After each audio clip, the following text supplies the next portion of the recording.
أعوذ بالله من الشيطان الرجيم بسم الله الرحمن الرحيم رب زدني علما اللهم نبئني بحقيقة الأشياء إلهكم إله واحد لا إله إلا هو الرحمن الرحيم لا حول ولا قوة إلا بالله۔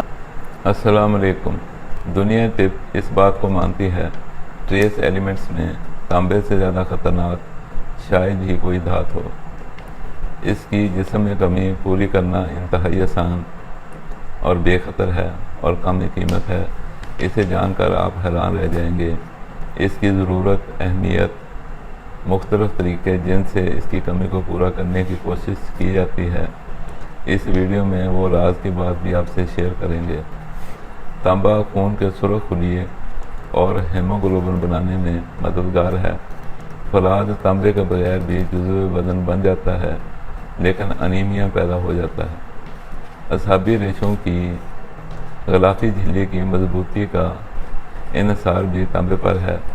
تانبا جسمانی بافتوں کی تحصیل و تفسیر، چکنائیوں کی تحلیل اور وٹامن سی کی تکسید میں شامل ہو کر الاستین پیدا کرنے میں مدد دیتا ہے۔ الاستین کی غیر موجودگی میں عضلات، وریدیں اور رگیں اپنی لچک کھو بیٹھتی ہیں۔ تانبا آر این اے کی تعمیر میں بھی معاون ہے۔ ہڈیوں کے درست بناوٹ کے لیے بھی اس کی جسم میں موجودگی ضروری ہے۔ جب سردیوں کے موسم میں خصوصاً پہاڑی علاقوں میں جانوروں کے لیے سبز چارے کی شدید قلت ہو جاتی ہے تو اس وقت مویشیوں کو تانبے کی کمی کے باعث انیمیا ہو کر ان کی ہڈیاں بھی کھوکھلی ہو جاتی ہیں۔ اس کے ساتھ ہی مویشیوں کی ریڑھ کی ہڈی بھی سخت ہو جاتی ہے۔ ایسے جانوروں کے بچے پیدا ہونے کے بعد تانبے کی کمی کی وجہ سے لڑکھڑاتے ہیں۔ ان کے بالوں اور اون کا رنگ خراب ہو جاتا ہے۔ اگر اس موسم میں مویشیوں خصوصاً گابن جانوروں کو تانبا چٹایا جائے یا اس کا کوئی مرکب دیا جائے تو پیدا ہونے والے بچے صحت مند پیدا ہوتے ہیں۔ تانبے کی کمی سے مویشیوں کے دل کے کواڑوں کی درمیانی دیوار ریشہ دار ہو جاتی ہے۔ مویشی پال لوگوں نے اکثر مویشیوں کو کھڑے یکدم گرتے دیکھا ہوگا۔ تانبے کی کمی سے جانوروں کا دل فیل ہو جاتا ہے، وہ گرتے ہی مر جاتے ہیں یا مر کر گر پڑتے ہیں۔ کھایا جانے والا تانبا خون کے پانی میں شامل ہونے کی بجائے جگر، ہڈی کے گردے اور دیگر اعضاء میں جمع ہو جاتا ہے اور بعد میں لاہمیات میں تبدیل ہو جاتا ہے۔ جگر کی نسبت گردوں، دل، دماغ، ہڈیوں اور عضلات میں تانبے کی کم مقدار جمع ہوتی ہے۔ تانبے کے جزو بدن بننے کے لیے تیزاب کی ضرورت ہوتی ہے، اس لیے تانبے کی تحلیل کا عمل معدہ اور چھوٹی آنتوں میں ہی شروع ہو جاتا ہے اور پھر صرف 15 منٹ میں یہ خون میں گردش کر رہا ہوتا ہے۔ خون سے تانبے کو علیحدہ کرنے کا کام پتے میں انجام پاتا ہے۔ اس کے بعد یہ تانبا پخانہ اور پیشاب کے ساتھ جسم سے خارج ہو جاتا ہے۔ فولاد اور کوبالٹ اس کے اچھے معاون ہیں۔ کچھ معاونت زنک بھی کرتا ہے۔ مولیبڈینم اور اس کے سلفیٹ تانبے کے مخالف ہیں۔ تانبا اپنے زہریلے اثرات پھیلانے میں بدنام زمانہ ہے۔ حالانکہ جسم میں داخل ہونے والے تانبے کی صرف 30% مقدار ہی جزو بدن بنتی ہے اور باقی جسم سے باہر نکل جاتا ہے۔ خوراک سے اخذ کردہ تانبے سے بعض اوقات سمیت پھیل جاتی ہے۔ اس کا ٹاکسٹی کو ولسنس ڈیزیز کہتے ہیں۔ اس مرض کا سبب زیادہ مقدار میں تانبا کا جزو بدن بننا ہوتا ہے۔ عموماً کیمیائی شکل میں کاپر کا سلفیٹ ملتا ہے جسے نیلا طوطا کہتے ہیں۔ اسے استعمال کرنے سے جو زہریلے اثرات پیدا ہوتے ہیں ان میں منہ کا درد، منہ کا ذائقہ دھاتی اور تشنج، فالج، کوما اور آخرکار موت واقع ہو جاتی ہے۔ لیکن اگر کسی طریقے سے مریض کو مرنے سے بچا لیا جائے تو متاثرہ مریض کی رگیں، گردے اور جگر برباد ہو جاتا ہے، مریض کا جسم پھٹ جاتا ہے، جوڑ نکارہ ہو جاتے ہیں اور جلد کا رنگ بالکل تانبے جیسا ہو جاتا ہے۔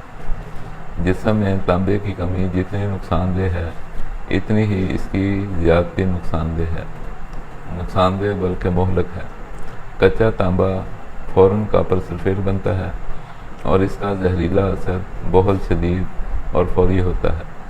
اس وجہ سے جب تک تانبے کے برتن استعمال کیے جاتے تھے انہیں کلی کروایا جاتا تھا۔ جہاں سے کلی کی تہ کمزور ہو جاتی تھی یا اتر جاتی تھی وہاں سے تانبا سلفیٹ کی شکل میں غذا میں شامل ہو کر اسے زہر آلود کر دیتا تھا، اور یہ سمیت سبز اور نیلے رنگ میں آنکھوں سے واضح نظر آتی تھی، اور اسے پنجابی زبان میں کس چڑھنا کہتے تھے۔ آج کل کچھ لوگ تانبے کے برتنوں کے استعمال کا مشورہ بڑے شد و مد سے دیتے نظر آتے ہیں، شاید اس طرح وہ کچھ مالی فائدہ حاصل کر لیں، لیکن عوام کی صحت کو جو نقصان پہنچائیں گے اس کا اندازہ شاید ایسے لوگوں کو خود بھی نہیں ہے۔ میرا مخلصانہ اور پیشہ ورانہ بلکہ ماہرانہ مشورہ یوں ہے، اور بالکل حقیقی مشورہ ہے، تانبے کے برتن اور کسی بھی طرح تانبے کے مرکبات یا تانبے سے بنی ہوئی کوئی چیز خوراکی طور پر استعمال نہ کریں۔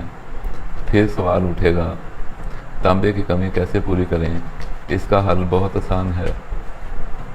تانبے کا بنا ہوا کوئی کڑا یا چین کلائی یا پاؤں میں پہن لی جائے۔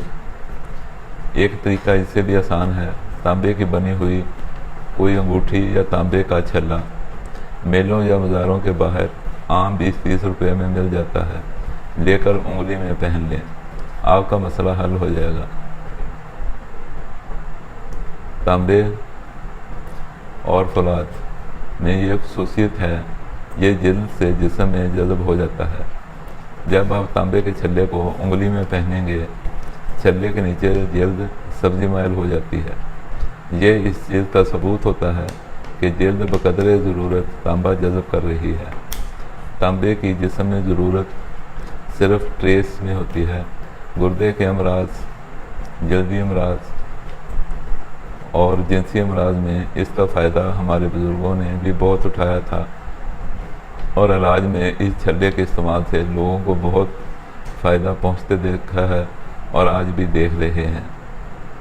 نہ اوور ڈوز، نہ سائیڈ ایفیکٹ، نہ نقصان، بس فائدہ ہی فائدہ ہے، کم خرچ اور دائمی فائدہ۔ دعا میں یاد رکھیں۔ السلام علیکم۔